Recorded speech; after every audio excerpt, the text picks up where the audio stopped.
So I'm going to show you the overall process that I did when I apply a B1 B2 visa. The first thing that I did is I filled in the DS-160 form. This apply on regardless of what country you are residing. For me, I live in the Philippines. If you go into this link and click this form DS-160, it should redirect to where you are based in. Actually, you will be asked where you live in, so you put in the country name that you live in here.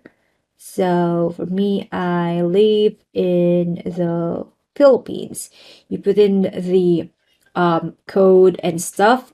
So let's say 3W3D, and then you click the start application. Okay, 55 UMR. Okay. By the way, guys, I really recommend if you're ready put in or you already created your DS-160, I would recommend that you retrieve that because the US Embassy still have that access, and if you have duplicate, it might be kind of red flag with them. So you just basically need to fill in the information in here, the security questions, your mother's name, and I won't gonna proceed because I already done this part, but let me just show with you. I'll try to access my DS-160 if I can still access it, but most of the questions that they will ask is more into the purpose of traveling, and then who will fund the trip. If you're gonna fund the trip, what will be your proof of, that you can really fund your travel or trip into the USA. Yeah, I'll try to retrieve my DS-160. I'll show it with you guys. Let me just pause this for a while. Okay, so I was able to retrieve my DS-160, and yeah, there's no question. I'm trying to find the question that I filled in, but this is my DS-160. You need to print this out during the interview, and you need to, as much as possible, if you can memorize those information that you put in into your DS-160, the better. Although during the interview I really did not provide the accurate answer, but I'm so confident with my answer because I'm telling the truth. Like, the reason really why I need to come to the USA, it's because of the CES convention and the training. So yeah, you need to fill this out, and you need to have this one. And then once you fill in your DS-160, you go in to the visa application. This one, you go into the site, and then you create an account. If you don't have an account yet, already have an account. So you click this one, new user, and then you fill in the details. I already have this account. So let me just log in now. Here, PV. Okay.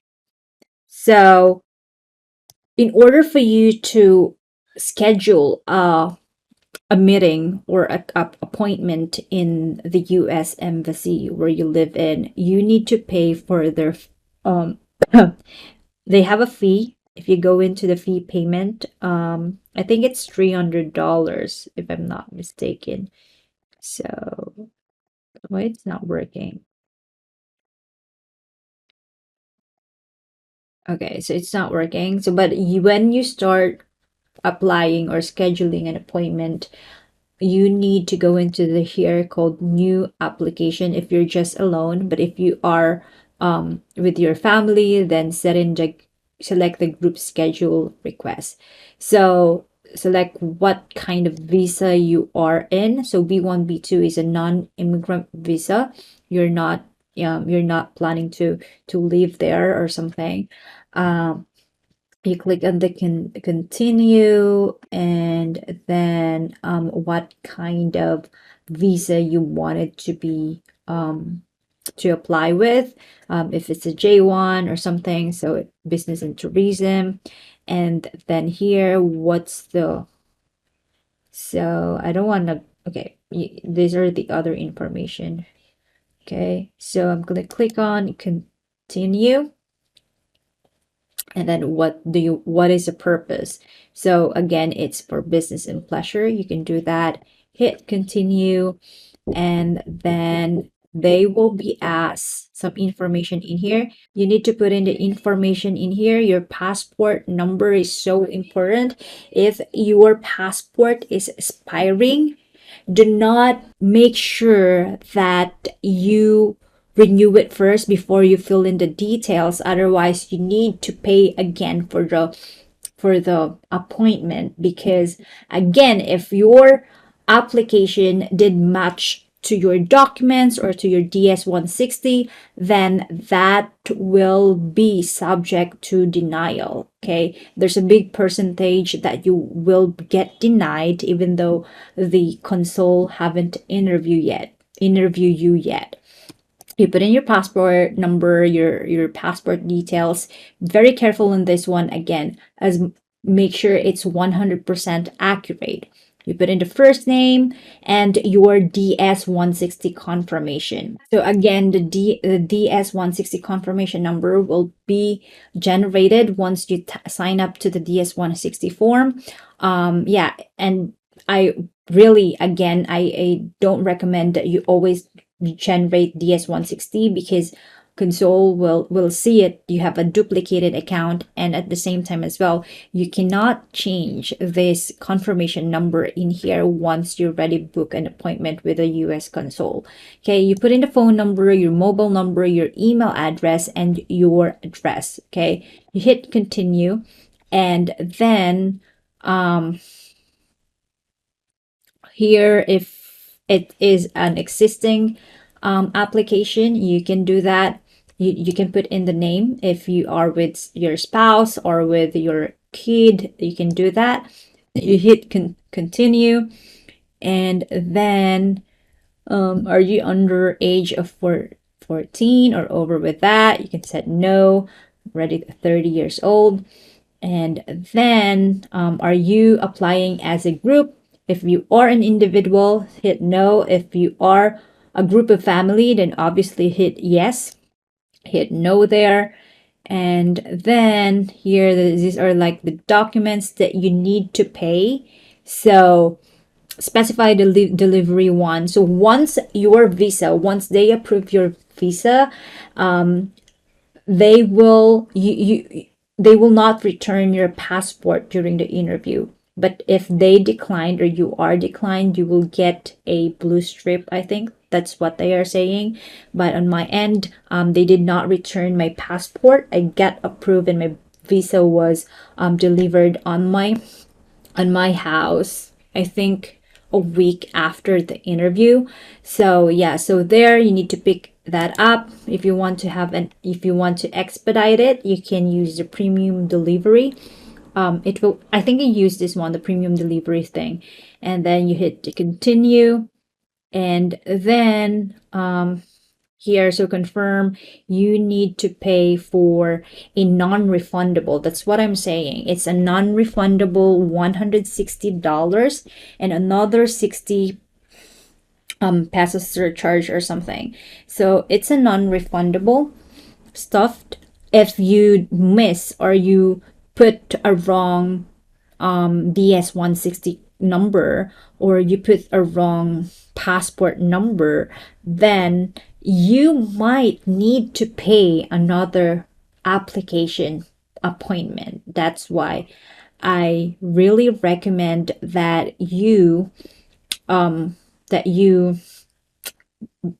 to be really careful in putting the fields into your application form and also into your DS-160.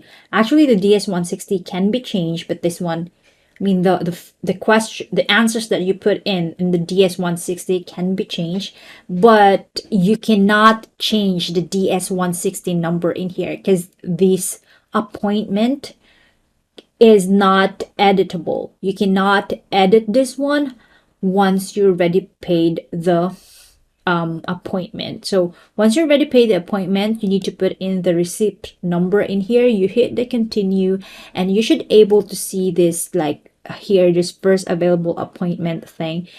You will see those, like those calendar. This one is just tentative, like April 2023 is so far. It's almost a year. You need to wait almost a year to get interview. But what we did is we always check this portal, because sometimes there's an open slot. And reason really why there's a big gap with the interview, it's because of the backlog during COVID. But the other thing that people do, this is if you really want to expedite the interview, you can ask for an expedite request, but this is only valid for athletes and maybe for the medication stuff. If it's just for an event, we already tried to talk to the console if they can expedite or my appointment to them. They refuse it because it's just an event, so it's doesn't really, a life to death thing that you really need to go there. And then the other thing you can do is Philippines, the US Embassy in the Philippines has really big backlog in terms of appointment. The other people do, actually, that was my last option that I supposed to do if I didn't get the nearest or the earliest slot, is to apply on the nearby country. But that's really not a good option for you guys. It's just a secondary or last option that you need to do in case there's really no hope to get interview early. I will also provide the details, what are the questions that the console asked me during my interview. So that's really how this visa application works. You can totally, do it yourself instead of like applying an agent to do this stuff for you. So yeah, hope it helps. And if you have any question, don't forget to message me. Thank you.